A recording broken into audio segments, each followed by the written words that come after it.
আছে কি রোগ ছিল এবং আপনি কতদিন এলোপ্যাথি ট্রিটমেন্ট করেছেন বা অন্য ট্রিটমেন্ট করেছেন সেটা বলবেন। আর হচ্ছে আমাদেরটা কতদিন নিয়ে আপনি এখন কেমন আছেন, ঠিক আছে? তো বাড়ি বলুন। আমার বাড়ি দুপুরি সাল। আচ্ছা, তো কি রোগ ছিল দাদা আপনার? আমার সুগার ছিল প্রথমে। কত সুগার ছিল? 170/90। 170 ফাস্টিং আর 90 বিপি। আচ্ছা আচ্ছা, তো ট্রিটমেন্ট কি করেছেন? ট্রিটমেন্ট এলোপ্যাথি করছি। কতদিন? 2 মাস। আচ্ছা, তাতে যখন আমি জানতে পারলাম আমার এক ভাগনা ডাক্তার মালদা মেডিকেল কলেজের ডাক্তার ছিলেন। আচ্ছা, উনি বলল তুমি আয়ুর্বেদিক খাও বেশো। আচ্ছা, আয়ুর্বেদিক সেরে দেবে। মানে এলোপ্যাথি ডাক্তার? এলোপ্যাথি। আচ্ছা আচ্ছা আচ্ছা, এলোপ্যাথি খেলে সারা জীবন যেতে হবে। একটা হাত তালিও এলোপ্যাথি ডাক্তার কাছে আয়ুর্বেদিক সেরে যাবে, রাইট? তো আপনি কত কি ছিলেন স্যার? এটা আমি 28 মাসের রেজাল্ট পেয়েছি। কি রেজাল্ট পেয়েছেন 28 মাস পরে? 28 মাস পরে 98, 110। দুর্ধর্ষ হয়ে দাঁড়ালো। শুধু এটা নয়, আমার আরো 3টা প্রবলেম ছিল। কি কি ছিল? অর্শ।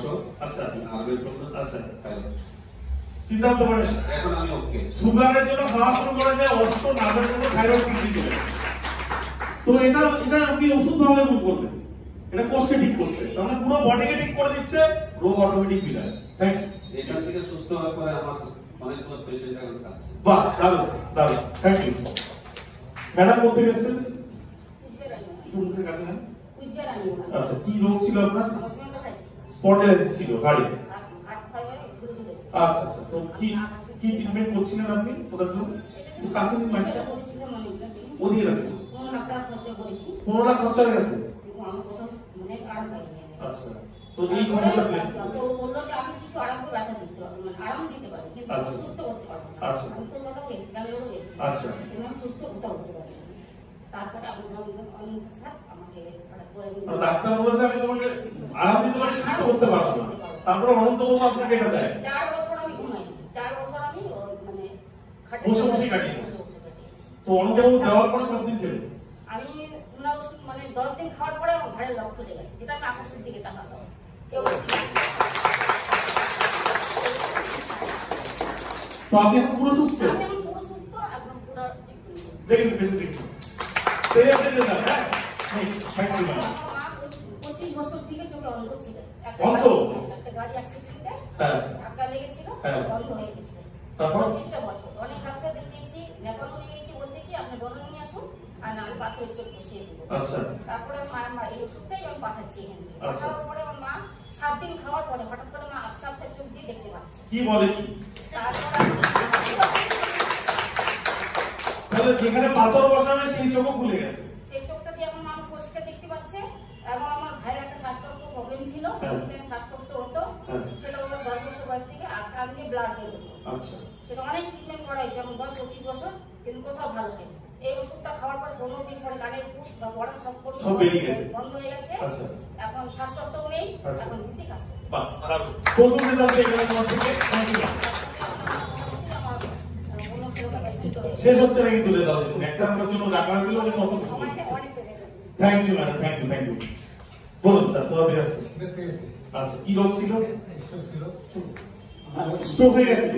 আর পাওয়া ছিল মুখের কাছে কি বলুন? টিউমারও ছিল, ব্যথাও ছিল, পুরো অ্যালার্জি ছিল, আপনার মুখে অ্যালার্জি ছিল পুরো। আচ্ছা,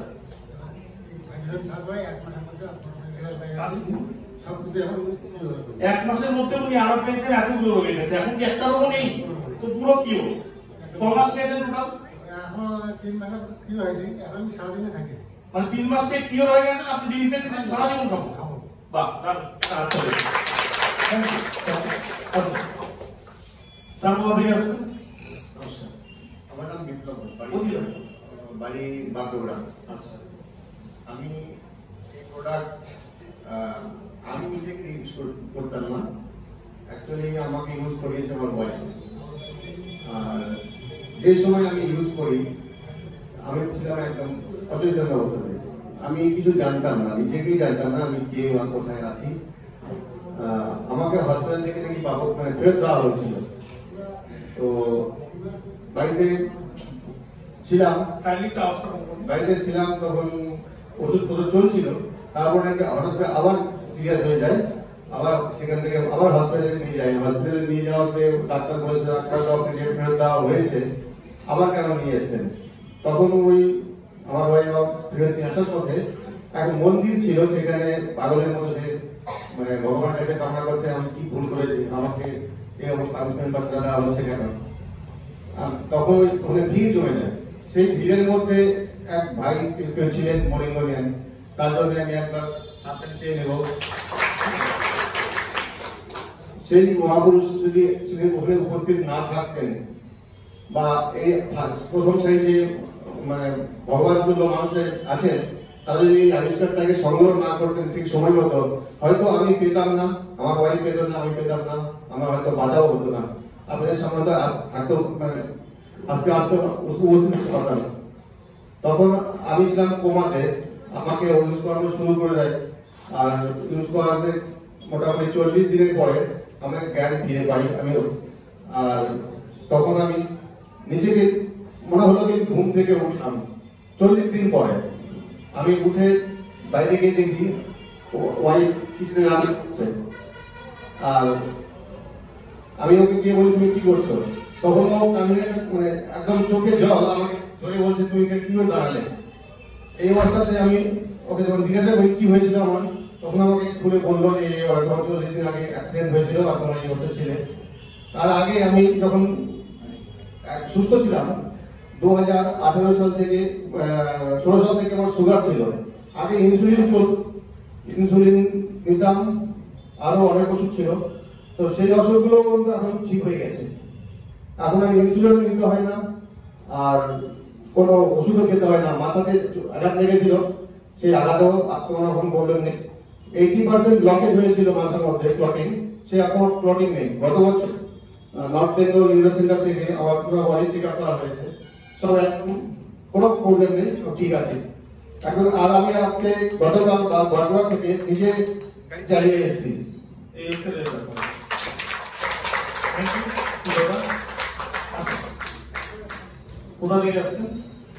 স্যার আমি এসেছি কুন্ডিবাড়ি শুটিং থেকে। আচ্ছা, মূলত আমার সমস্যা আছে, আমার নাম হচ্ছে কাশিম আলী।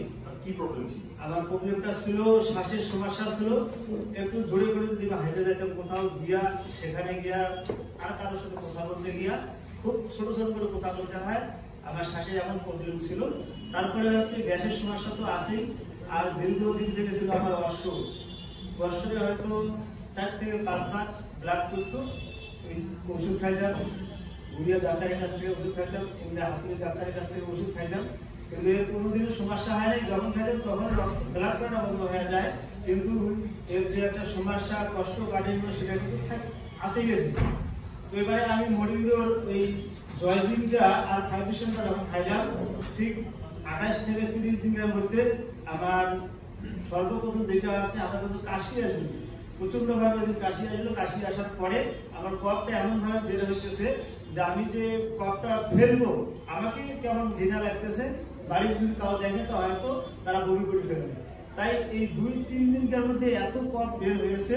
তারপরে আমি 31 দিনের মধ্যে শ্বাসের যে একটা সমস্যা সেটার একটা উন্নতি দেখেছিলাম।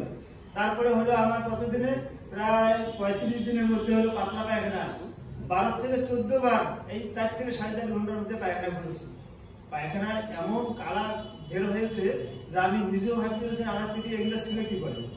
তো এবার পায়খানা করার পরে থেকে এখন আমার কেমন খাওয়ার যে রুচিটা খুব ভালো আছে। আর পায়খানা নিয়মিত এখন 2 দিন পর পর আগে পায়খানা করতাম।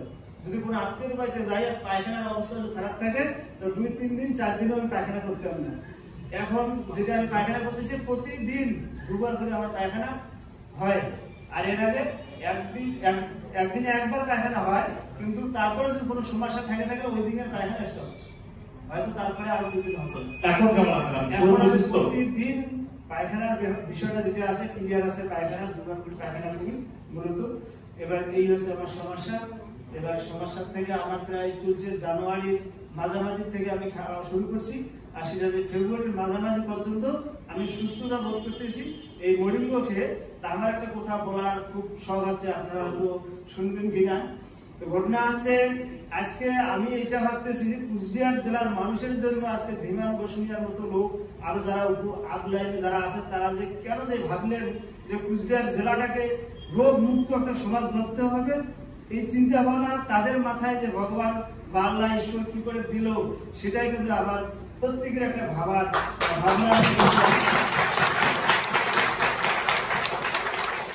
তাই তাদের সাথে হাত মিলিয়ে যাতে আমরাও কুচবিহার জেলাটার সমস্ত এলাকাগুলোতে যাতে রোগ মুক্ত করাইতে পারি, এই কথা আমার সবার কাছে। এবং জয় করব আলোচনা।